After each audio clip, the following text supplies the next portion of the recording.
우리 미래준비팀 교역자들이 쉬는 날에도 나와서 열심히 연습하고 오늘 굉장히 의미 있고 재미있는 무언가 공연을 해주었습니다. 이 내용은 설명하지 않아도 다 아시리라 생각이 돼요. 이 버스는요, 우리의 마음입니다. 우리 마음 안에 예수님을 처음 모셨는데 다른 것들이 계속 들어오니 예수님이 뒷전이 되고 우리의 삶이 어떻게 돼요? 무질서한 삶으로 변화되고, 근데 그러한 삶에서 다시금 주님이 찾아오셔서 원래의 자리, 주님이 있어야 자리에 주님이 앉으니 그 삶이 엄청나게 안정감이 있고 만족이 있는 삶이 되더라. 이런 내용의 이제 무언극이었어요. 그래서 오늘 내용은 이러한 내용을 같이 말씀을 통해서 풀어보려고 합니다. 마음의 우상 숭배라는 제목을 가지고 우리의 마음속에 있는 우상을 살펴보고 우리가 어떻게 극복해야 할지를 같이 살펴보는 귀한 시간이 되길 원합니다. 먼저 우리 골로새서 3장 5절에 보니까 이렇게 기록되어 있어요. 그러므로 땅에 있는 지체를 죽이라. 그럼 앞에 어떠한 내용이 나오고 나서 그러므로 땅의 지체를 죽이라 이렇게 표현되겠죠. 그럼 앞에 있는 내용을 우리가 살펴봐야 됩니다. 3장 1절에 보니까 이렇게 기록되어 있어요. 그러므로 너희가 그리스도와 함께 다시 살리심을 받았으면 위의 것을 찾으라. 여기도 또 그러므로가 나오네요. 그럼 1장, 2장의 내용이 도대체 무엇일까? 그 내용은 하나님의 은혜로 말미암아 너희가 구원을 얻었다, 하나님의 백성이 되었다, 그러므로 이렇게 나오고 있는 거예요. 그리스도와 함께 다시 살리심을 받았다면 그게 앞의 내용인 거죠. 위의 것을 찾으라가 되는 것입니다. 그러니까 정리하면 5절의 내용은 이렇게 돼요. 너희가 하나님의 백성이 되었다, 그러니 그에 걸맞은 삶을 살아야 된다라는 전제하에 이야기를 하고 있는 것입니다. 그래서 땅에 있는 지체를 죽이라 이렇게 얘기를 하는 거예요. 그래서 3장 5절에 보면 땅에 있는 지체를 죽이라, 여기서 이제 죽이라라는 단어는 능동태 명령형으로 되어 있습니다. 그래서 단호하게 죽여서 없애버리라. 마음속에서 일어나는 죄에 대하여 마치 죽은 사람이 반응이 없는 것처럼 그렇게 죄에 대하여 아예 철저하게 죽이고 생각조차 하지 말 것을 명령하고 있는 것입니다. 구체적으로 그 내용은 음란과 부정과 사욕, 악한 정욕이라고 이야기하면서 탐심을 마지막에 이야기하고 있어요. 그러면서 한 번 더 탐심에 대해서 강조하면서 이야기합니다. 탐심은 우상숭배다. 그러니까 음란과 부정, 사욕, 악한 정욕은 결국 탐심이라는 우상숭배로부터 기인한다는 것을 알 수 있습니다. 이성에 대한 탐심이 발현되니 음란과 악한 정욕이 되고, 돈에 대한 탐심이 나타나니 부정과 사욕으로 발현되는 것입니다. 결국 이 탐심, 즉 우상숭배가 우리의 삶을 지배하게 된다라는 것이죠.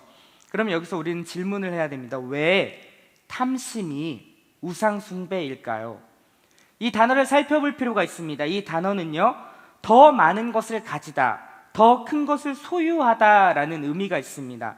그러니까 풀어 이야기하면 무엇을 가지고 싶은 과도한 마음 상태를 바로 탐심이라고 이야기하는 거예요. 이 과도한 마음, 더 많은 것을 가지고 소유하고 싶은 마음으로 인해서 죄된 모습들이 나온다고 할 수 있습니다. 저것만 있으면 내 삶에 더 의미가 있을 텐데, 나도 가치 있는 인생이 될 수 있을 텐데, 내가 더욱 중요해지고 인정받게 되는 거지, 내 인생은 성공한 인생, 그 어떠한 인생보다도 안정감 있는 인생이 될 거야 라고 생각하는 바로 그것이 탐심이며 우상숭배라고 할 수가 있는 것입니다. 창세기에서 처음으로 죄가 세상에 들어올 때 하와의 모습에서 우리는 탐심의 모습을 볼 수 있는데요, 우리 창세기 3장 6절을 같이 한번 읽어보도록 하겠습니다. 시작. 지혜롭게 할 만큼 탐스럽게 한 나무인지라 여자가 그 열매를 따먹고 자기와 함께 있는 남편에게도 주매 그도 먹은지라. 하와가 보니까요, 선악을 알게 하는 나무의 열매가 먹음직하고 보암직하고 그리고 지혜롭게 할 만큼 탐스럽다 이야기합니다. 여기서 말하는 탐스럽다가 바로 탐심인 것이에요. 하와 안에 나도 저것을 먹으면 하나님처럼 될 수 있다라는 탐욕이 가득하게, 탐심이 가득 올라오니 그 과도한 마음이 어떻게 해요? 해서는 안 될 행동으로 연결됨을 우리는 볼 수 있다는 것입니다. 그러니까 이 탐심이라는 것은 잘못된 행동으로 연결된다는 것을 우리는 기억해야 된다라는 것이죠. 그래서 팀 켈러는 이렇게 정의합니다. 우상숭배를 정의하기를, 하나님보다 더 중요한 것, 더 크게 당신 마음과 생각을 차지하는 것, 이것이 바로 우상숭배입니다 라고 이야기를 하고 있습니다. 자, 두 번째로요, 탐심이 우상숭배인 이유는 무엇이냐면 하나님과 우리와의 관계를 깨버리고 자유를 상실케 한다라는 것입니다. 창조 기사를 보면 우리가 잘 알고 있듯이 하나님께서는요, 온 만물을 만드셨습니다.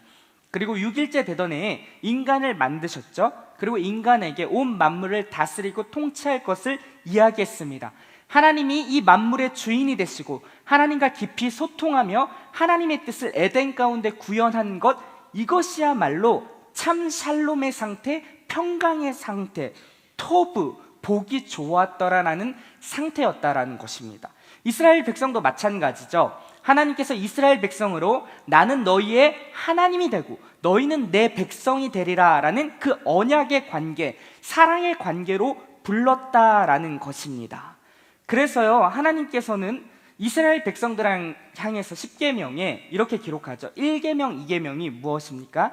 다른 신을 섬기지 말라, 나 외에. 그리고 두 번째로는요, 나 외에 우상을 만들지 말라라는 것입니다.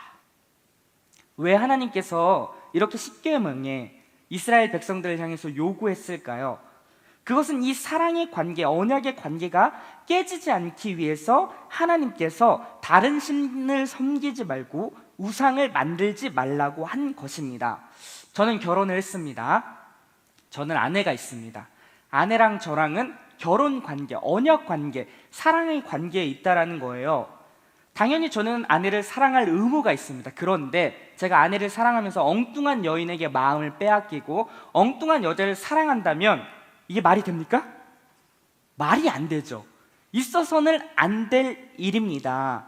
마찬가지입니다. 하나님께서 이스라엘 백성들을 향해서 그 언약의 관계, 사랑의 관계로 불렀다라는 거예요. 그래서 마찬가지로 다른 신을 섬기지 말고 우상을 만들지 말고 나만을 사랑하라 라는 차원에서 주님께서 이스라엘 백성들을 향해서 명령했다라는 것입니다. 아까도 얘기했듯이 다른 신을 섬기면, 제가 아내 외에 다른 여자를 사랑하고 흠모한다면 그 관계는 당연히 소원해지고 깨질 수밖에 없는 것입니다. 마찬가지로 하나님께서도 이스라엘 백성들을 향해서 그렇게 명한 것이죠. 그리고 오늘날의 우리 신약에서는요, 우리를 뭐라고 부릅니까? 교회로 부름받은 우리 한 명 한 명을 하나님께서는 신부라고 부르셨습니다. 그리고 우리 주님은요, 신랑 되신다고 했어요. 신랑 외에 신부인 우리가 다른 엉뚱한 것에 마음을 쏟는 그 자체가 영적인 간음이며 음란인 것입니다. 하나님께서는 그런 것을 원치 않았다라는 거예요. 이 관계, 탐심으로 인해서 이 관계가 깨어지고 멀어지는 것을 원치 않으셨다라는 것입니다. 요즘 하나님이 잘 느껴지지 않고 뭔가 멀어진 느낌이 드신다면은 내 안에 탐심이 있는지 한번 살펴보셔야 된다라는 거죠. 자, 그 다음으로는요, 자유를 상실케 하신다는 겁니다. 자유를 상실하게 한다. 하나님만이 인간에게 참 자유를 줄 수 있는 분입니다. 우리 모두는요, 죄에게 종되어서 질질질 끌려다닐 수밖에 없었던 운명이었고 죽을 수밖에 없었던 운명이에요. 그런 우리를 하나님께서 은혜와 사랑으로 인해서 우리를 구원해 주셨습니다. 참 자유, 죄로부터 자유함을 경험할 수 있는 자리로 우리를 불러주신 거예요. 이스라엘 백성도 마찬가지죠. 400년 동안 애굽 땅에서 그 노예 생활을 했던, 엄청난 고된 노동을 일삼았던 그 이스라엘 백성, 하루하루가 힘겹고 버거웠던 그 일생을 하나님께서 은혜로 말미암아 모세를 통하여서 건져주신 거예요. 그 노예의 생활, 죄의 생활로부터 자유케 해주신 것이죠.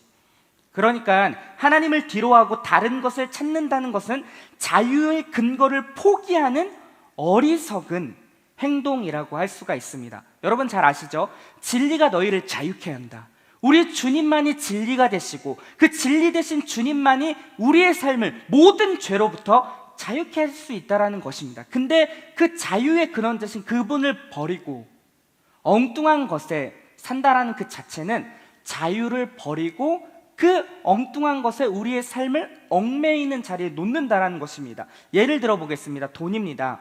현대 사회에서는 돈은 매우 중요하죠. 필요 조건입니다.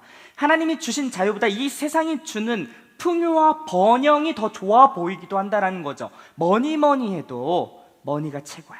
돈이면 다 해결할 수 있어. 내 인생도 바꾸고 운명도 바꾸고 차도 바꾸고 집도 바꾸고 뭐 요즘 남편도 바꾼다며요. 세상이 아주 요지경입니다. 그러니까 돈만 있으면 다 된다라는 그 물질 만능주의가 우리 가운데 찾아온 거예요. 돈이 삶의 목적이 되니 돈을 쫓게 되고 삶은 다 무질서하게 된다라는 것입니다. 참된 자유를 상실하게 되는 것이죠. 돈 때문에 건강도 해치고 가족과 보내는 시간도 줄어들고 자식과 부모의 관계도 다 틀어집니다. 심지어 살해도 일어나요.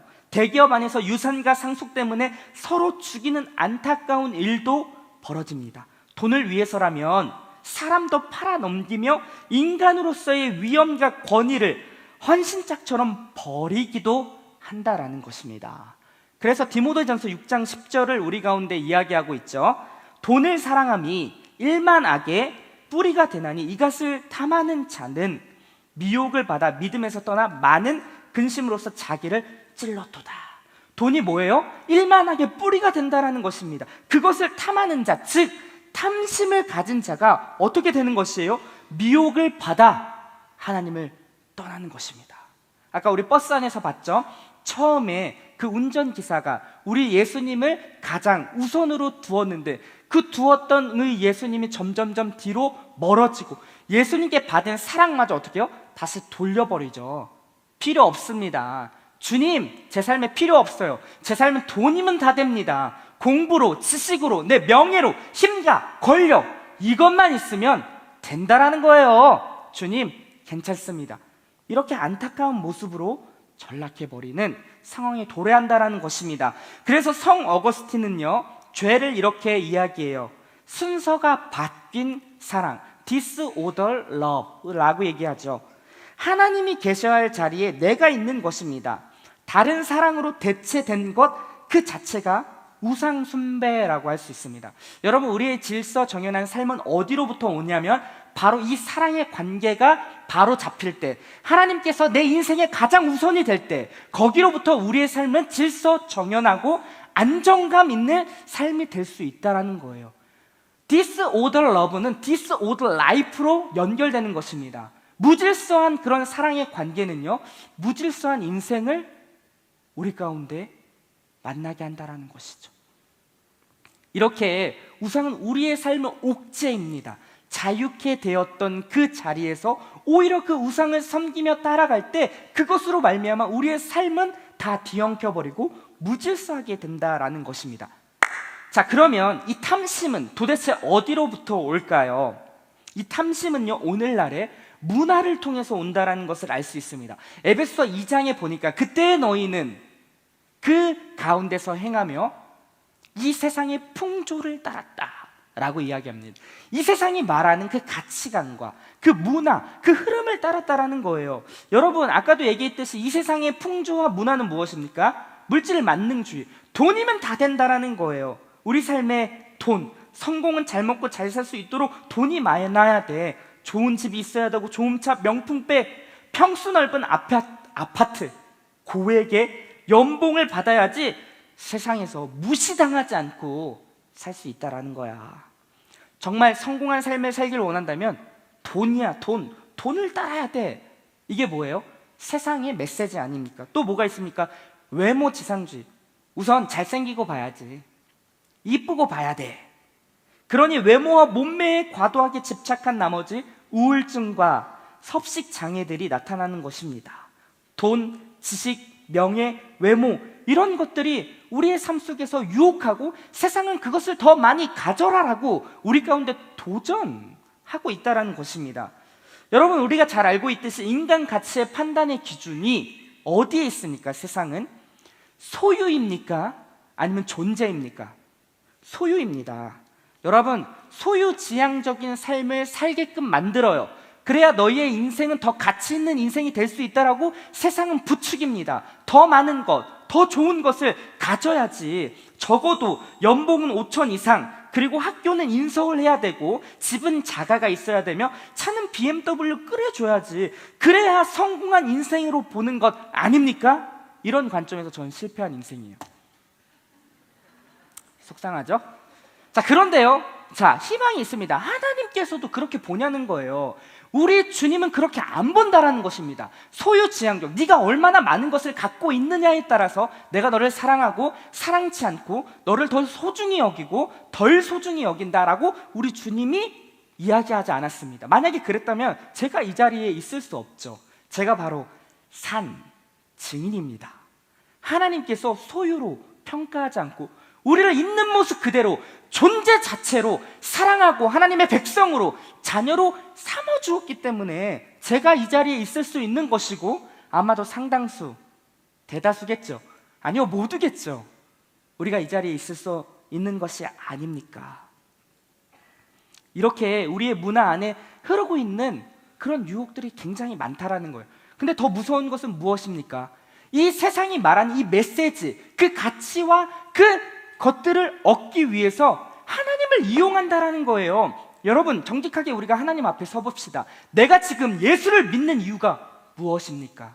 내가 그토록 바라고 원하는 것들을 얻기 위한 하나의 수단으로서 우리 주님을 믿고 따르는 것이 아닙니까? 잘 살고 성공하고 내 길이 열리고 우리 자녀가 잘 되고 건강하고 승승장구하기 위해서 예수님을 믿는 것 아닌지 우리 살펴보셔야 돼요. 물론 그렇지 않다라고 얘기하지만 내 내면 깊숙한 곳에 표면적인 이유는 아니죠.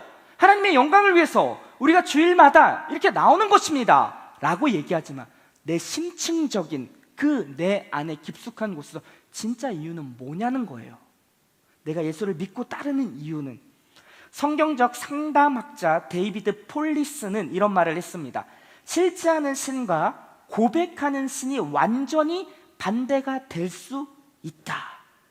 우리가 교회 안에서 하나님을 잘 섬겨요, 사랑한다라고 얘기합니다, 주님만이 내 삶의 주인이라고 고백하지만 정작 우리들의 구체적인 삶의 현장에서는 하나님이 아닌 다른 신을 섬길 수 있다라는 것입니다.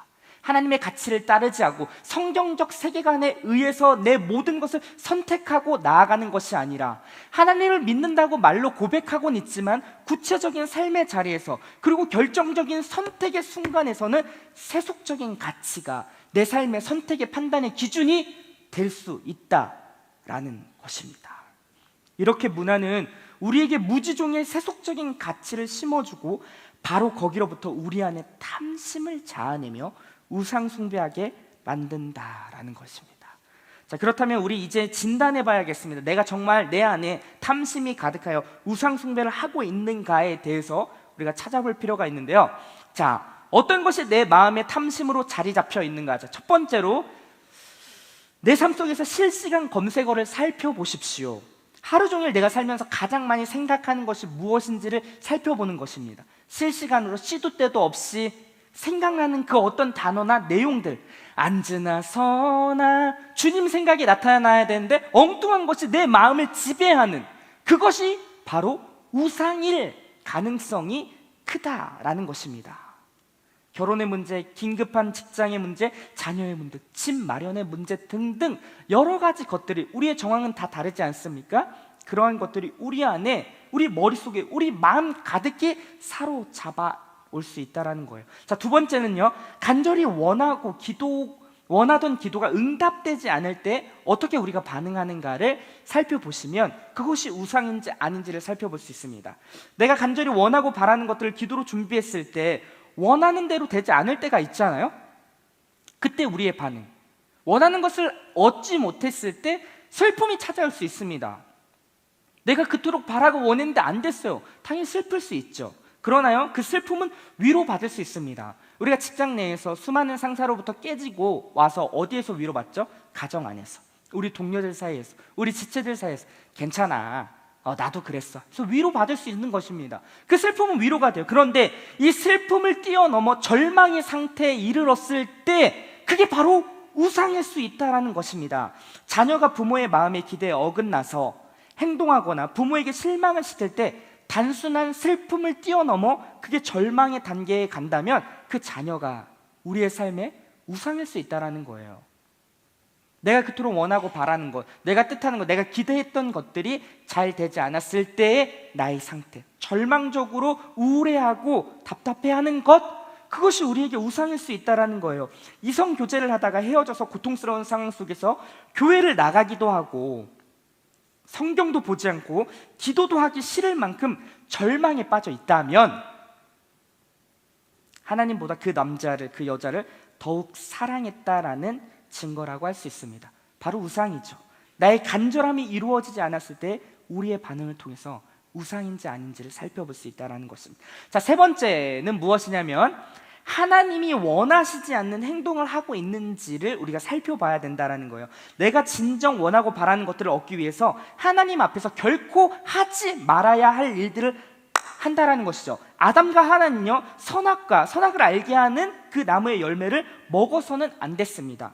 그러나 하와는 보암직스럽고 먹음직스럽고 지혜롭게 할 만큼 탐스러워 보였던 그 선악과, 즉 탐심이 그 안에 들어오니 어떻게 해요?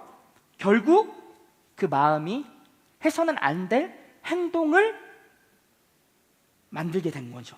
사회 안에서 남에게 피해 주면서까지 자신의 업적을 쌓으려는 모습, 내 성적을 더 잘 받기 위해 정보를 주지 않고 나만 가지고 있는 이기적인 태도, 이런 정직, 친절, 우리의 순결조차도 내가 원하는 것을 얻기 위해서 바쳐야 한다는 생각들이 다 우상에 의한 것이라고 할 수가 있습니다. 그리고 세상은 그렇게 우리에게 부추겨요. 야, 다 그러는 거야. 너 성공하려면, 네가 원하고 바라는 거 얻으려면 다 그렇게 하는 거야. 니들 선배들 봐라, 다 그렇게 살았어. 유별나게 굴지 마. 이런 것들이 세상의 메시지 아닙니까? 진정 해서는 안 될 일들, 그래서 거짓말을 하고요, 불륜을 일삼고 가소비와 과도한 카드빚에 쌓이는 모습을 우리에게 보게 된다라는 거예요. 죄를 범하면서까지 하나님이 원하시지 않는 것을 행하면서까지 얻으려고 하는 그런 액션들이 있다면 바로 그것이 우리의 인생의 우상일 가능성이 크다라는 것입니다. 자, 그렇다면 이 탐심의 우상을 우리는 어떻게 그칠 수 있을까요? 그 첫 번째는 무엇이냐면 땅에 있는 지체를 죽이라는 것입니다. 우리 골로새서 3장 5절 다시 한번 읽어보도록 하겠습니다. 시작. 그러므로 땅에 있는 지체를 죽이라.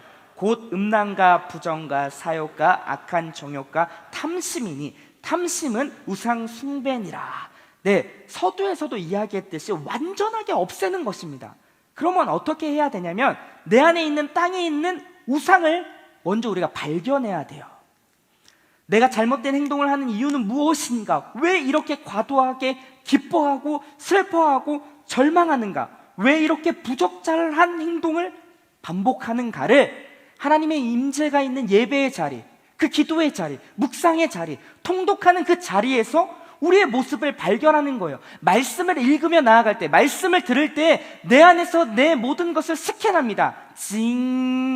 그러면서 우리 안에 있는 우상이 하나하나씩 발견되는 거야.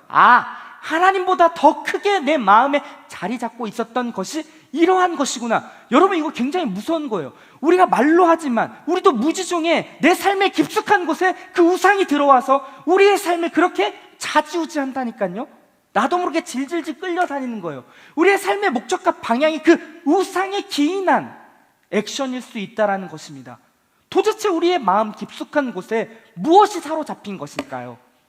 하나님의 임재가 있는 그 자리에 갈 때, 주님의 조명하심이 비춰질 때, 어둠에 빛이 임하면 모든 것이 밝히 드러나신 하나님의 은혜의 빛이 내 삶을 조명하기 시작할 때 내 깊은 곳에서 있었던 우상들이 하나하나씩 발견된다라는 것입니다. 이 과정은 쉽지가 않아요. 그러나 우리가 직면하셔야 됩니다. 내 안에 인정받고 싶은 욕구, 성공의 욕구, 돈을 사랑하는 태도, 사람의 마음을 얻으려고, 재물을 얻으려고 내 분야에서 성공하면 거기로부터 안정감과 충족감과 만족감이 생길 줄 알았던 그 잘못된 생각들을 다 뒤로 하는 것입니다. 아, 주님, disorder love, 잘못된 무질서한 사랑의 상태였군요. 하나님보다 내 삶의 가장 최종 권위에 있었던 것이 이거였군요, 나였군요 라는 것을 발견하는 것입니다. 그리고 발견하고 인정하고 회개의 자리로, 그리고 우리의 정체성을 다시 한번 확인하는 것이죠. 갈라디아서 5장 24절입니다. 같이 한번 읽겠습니다. 시작. 그리스도 예수의 사람들은 육체와 함께 그 정욕과 탐심을 십자가에 못 박았느니라. 우리의 옛사람은 예수와 함께 이미 십자가에서 죽었습니다. 2000년 전에 예수님이 죽으실 때 예수님만 죽은 것이 아니다, 나도 예수와 함께 죽고 예수님이 부활할 때 그 안에서 새 생명으로 우리도 부활했다라는 사실입니다. 신자의 이것이 정체성이에요. 더 이상 죄가 나를 주장할 수 없고 죄에 휘둘릴 수 없는, 하나님에 대하여 살아있는 자로 여길지니라. 로마서 6장 11절이 얘기하고 있는 것이 아닙니까? 여전히 나 안에 부족하고 연약함이, 내 안에 스물스물 그런 우상의 탐심들이 올라올 수 있어요. 하지만 나는 이미 예수님과 함께 죽었다. 내 모든 육체와 그 정욕과 탐심은 십자가에 못 박았느니라 선언하는 것입니다. 그것이 우리가 가야 할 모습이요, 신자가 행해야 할, 마땅히 행해야 할 모습이라고 할 수 있는 것입니다. 그리고 두 번째는요, 이 우상을 우리가 없애기 위해서 필요한 두 번째는요, 하나님의 사랑의 음성을 듣는 것입니다. 우리 안에 왜 우상이 나타날까요? 하나님의 사랑의 음성이 들리지 않기 때문입니다. 길령아, 괜찮아, 나는 너를 있는 모습 그대로, 존재 자체로 사랑한단다. 네가 연약하고 실패하고 나약한다 할지라도 너는 내 아들이야. 내가 너를 위하여 내 아들까지 죽이면서까지 너를 사랑했다는 사실을 제발 기억해다오.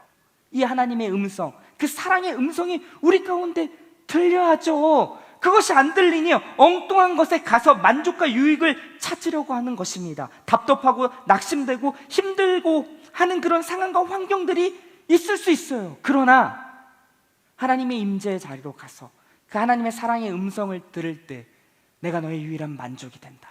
내가 너의 유일한 안정감이 되고 너를 위하고 너를 책임지며 가장 좋은 길로, 완벽한 완전한 길로 인도하는 사실을 잊지 말아다오. 여전히 넌 내 사랑하는 아들이란다 라는 차원에서 우리 주님이 우리를 부르고 있는 것 아닙니까? 그 음성이 들려야죠. 매일 내 삶 속에서 하나님과 함께 깊은 교제 가운데서 그것이 들릴 때 거기로부터 진정 우리의 안정감이 나타날 수 있는 것입니다. 돈이요, 권력이요, 힘이요, 그것만 가지면 우리가 만족감을 느낄까요? 안정감을 느낄까요? 아니요, 그렇지 않습니다. 가져보지 못해서 몰라요. 저는 잘. 성경이 그렇게 증언하는 것입니다.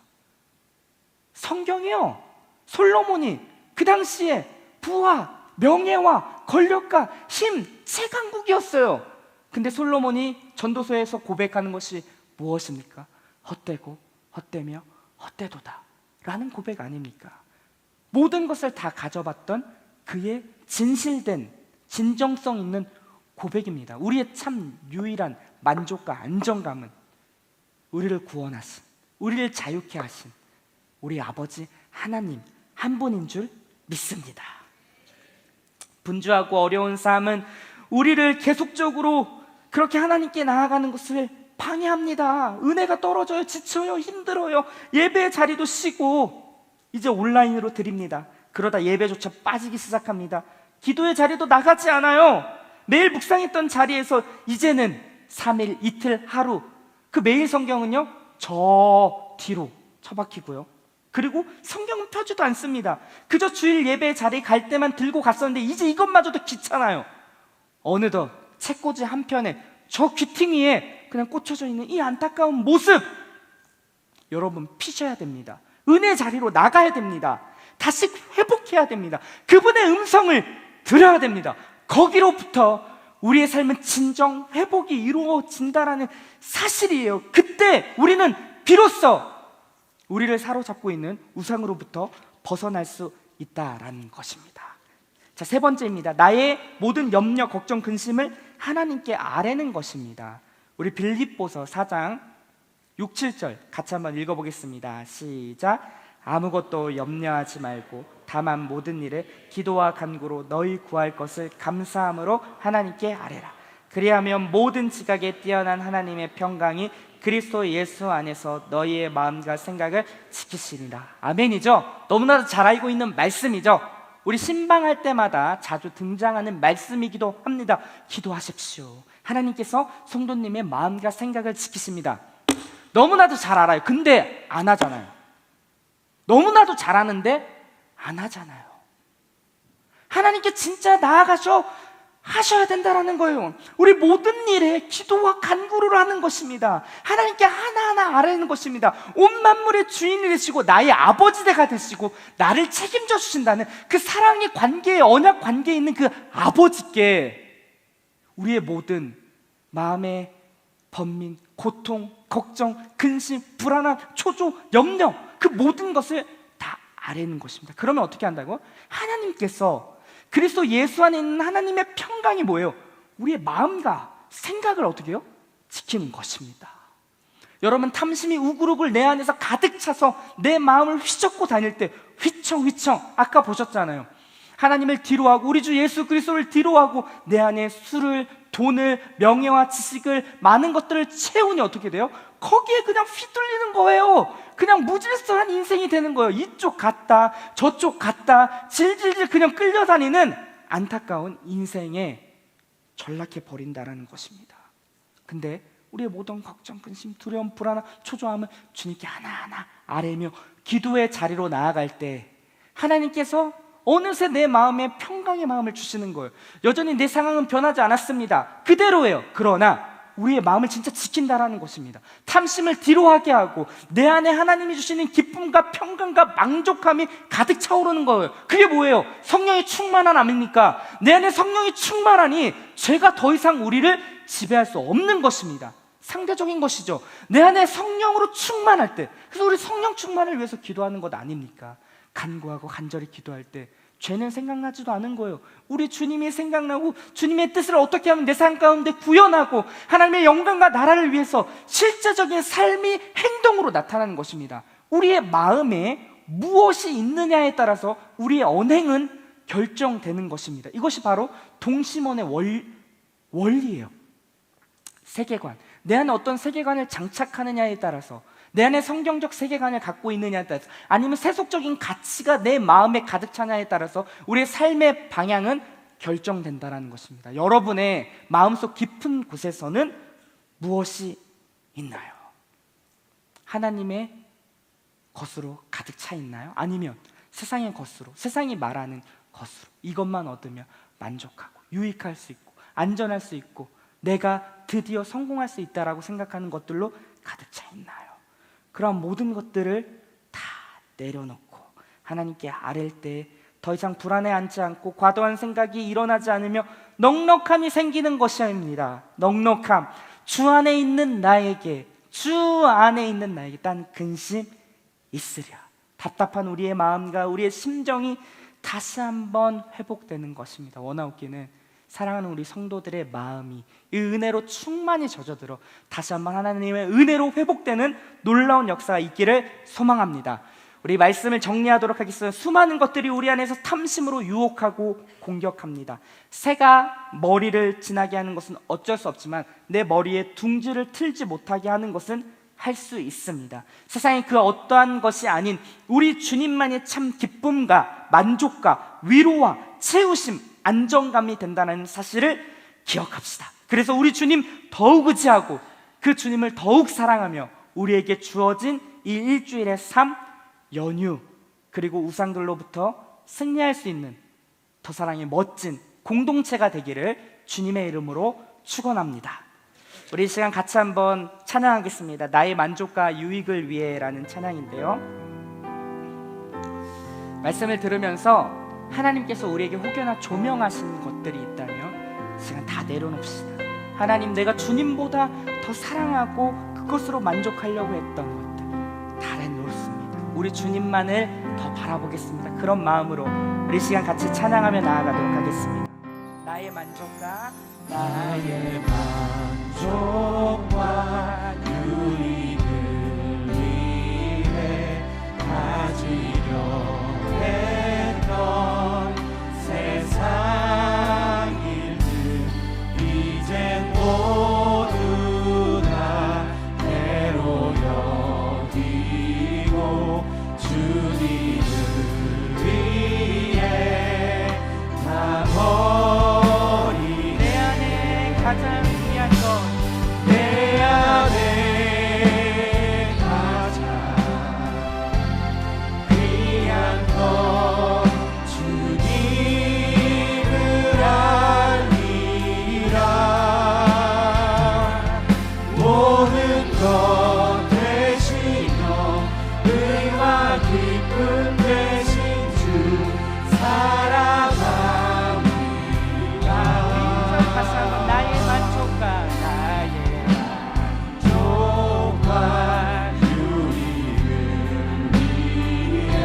다시 한번 기도합시다. 우리 주신 말씀들을 좀 기억하며 여전히 하나님보다도 이것만 있으면 내 삶에 만족이 될 것 같고 이것만 있으면 나 이제 성공할 수 있을 것만 같은 그러한 것들 다 내려놓읍시다. 여전히 우상에게 붙잡혀서 자유를 상실한 채 질질질 끌려다니고 거기에 허덕이며 마음쏟아 힘들어하고 고통하는 우리 자녀들을 향해 우리 주님이 이 시간 말씀하십니다. 내려놔. 그리고 나에게 와라. 내가 너의 유일한 만족이요, 내가 너의 유일한 안정감이요, 내가 너를 책임진다.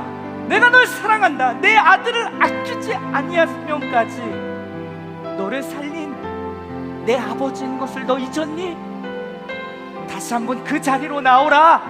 다 내려놓고 나오라. 내가 너를 위하고 있는 모습 그대로 너를 받아준다라는 그 하나님의 음성 앞에 우리 한번 나아갑시다. 우리의 모든 삶에 있는 우상들을 다 내려놓고 주님 한 분만을 의지합니다. 주님을 붙잡습니다. 그 주님이 내 삶의 유일한 만족이 되십니다.